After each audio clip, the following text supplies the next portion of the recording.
Monsieur le conseiller, bonsoir. Bonsoir. C'est plus ou moins un retour au pays. Alors, vous n'avez jamais été vraiment loin, mais vous avez mené une grande partie de votre carrière aux États-Unis, à l'Université de Columbia. C'était le bon moment pour accepter une telle mission ? Disons que du point de vue universitaire, j'étais dans une carrière universitaire effectivement bien engagée.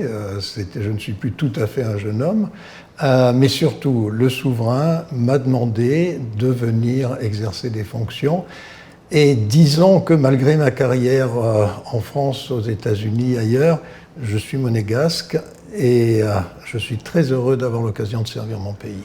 Alors l'actualité est telle que vous entrez en fonction alors que c'est joué une course contre la montre pour répondre aux exigences de Moneyval. Vous avez suivi de près l'élan, la mobilisation générale en principauté pour parvenir à répondre à ces exigences ? Absolument. Je dois dire que la réaction de l'administration a été extrêmement vigoureuse.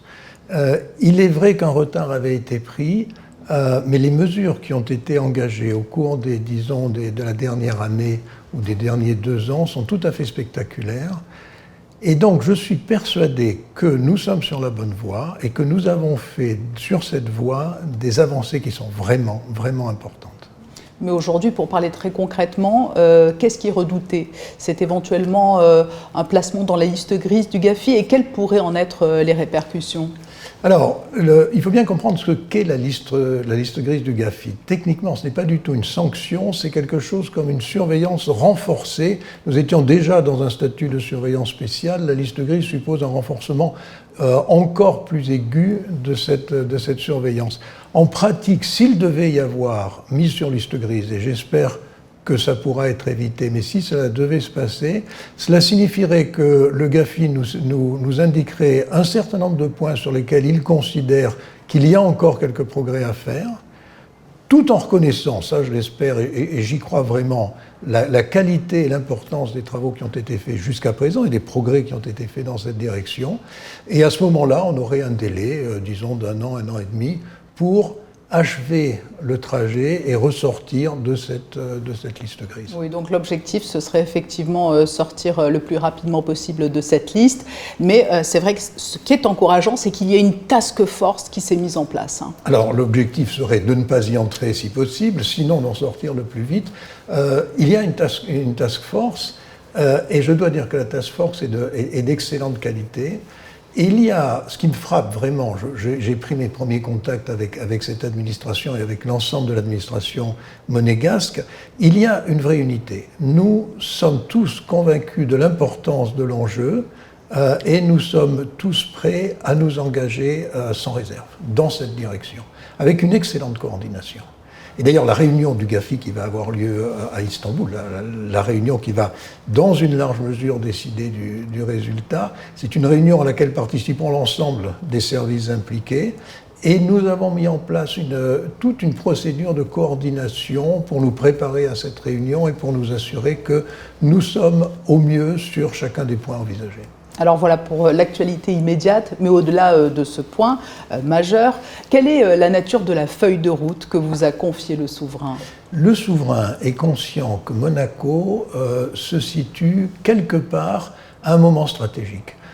Nous avons vogué sur un certain nombre de ressources, notamment dans l'immobilier. Nous avons engagé depuis quelque temps déjà des actions de diversification. Nous travaillons beaucoup sur l'attractivité. C'est cette direction qu'il va falloir poursuivre, approfondir. Et la relation avec les autorités monétaires, le GAFI, mais aussi l'OCDE, le cas échéant le GRECO, c'est simplement des étapes dans cette évolution générale. Et ma feuille de route, c'est d'accompagner et dans une certaine mesure d'influencer, mais encore une fois, c'est un travail d'équipe, cette évolution. Vous avez mentionné l'attractivité, vous faites partie du conseil scientifique du CSA. L'attractivité, cela passe par des messages, des signaux envoyés à des entrepreneurs, mais également à de possibles résidents. Comment la concevez-vous, cette attractivité nécessaire, réelle aujourd'hui, avérée, mais qu'il faut faire perdurer ? Alors, d'abord, comme je l'ai dit, c'est une activité et c'est une réflexion qui est en cours depuis longtemps. Donc, je n'arrive pas pour tout changer et repartir à zéro. Au contraire, je veux me situer dans la continuité de ce qui a été fait. Il y a tout un aspect communication, faire connaître, faire passer les messages, etc. Mais pas seulement.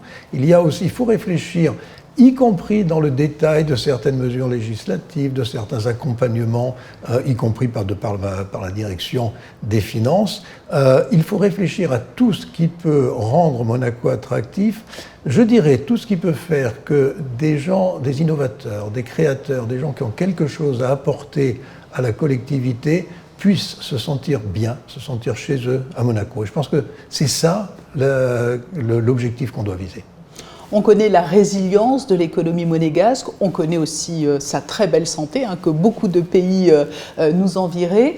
Mais vous, comment envisagez-vous ce rôle, cette mission plus particulièrement? Parce que oui, tout va bien, mais il faut que tout continue à aller bien. Est-ce que cela passe aussi par des projets d'envergure? Alors, on sait que certains vont s'achever dans les mois qui viennent. Il y a l'extension en mer, il y a de grands chantiers, notamment l'hôpital. Ce sont des points sur lesquels vous allez tout particulièrement porter votre attention? Alors d'abord, sur la bonne santé de l'économie monégasque, on me demande souvent, mais notamment mes confrères français, américains, etc., universitaires d'ailleurs ou non universitaires, me demandent souvent quel est l'endettement de la principauté monégasque. Et ma réponse favorite, c'est de dire l'endettement est égal à 100% du PNB, mais avec un chiffre moins, parce que non seulement on n'a pas d'endettement, mais on a un fonds de réserve constitutionnel qui a été constitué par l'accumulation des surplus passés. Donc, pour le moment, la résilience est garantie et nous pouvons voir devant nous. Et c'est pour cette raison qu'à mon avis, c'est le moment d'entamer une réflexion sur les directions dans lesquelles nous voulons aller. Et ce que vous dites est profondément vrai. Nous avons un certain nombre de grands projets qui sont maintenant en cours d'achèvement, qui vont, je pense, changer profondément la société monégasque et l'économie monégasque.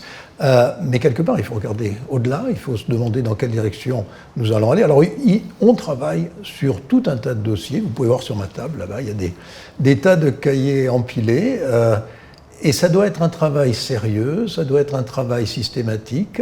Je dois dire que les équipes qui m'entourent sont d'excellente qualité, donc j'ai une grande confiance, mais le volume de travail va être important. C'est pour ça qu'on est large. Merci, monsieur le conseiller, de nous avoir reçus alors que vous êtes entré en fonction en début de semaine. Je vous remercie.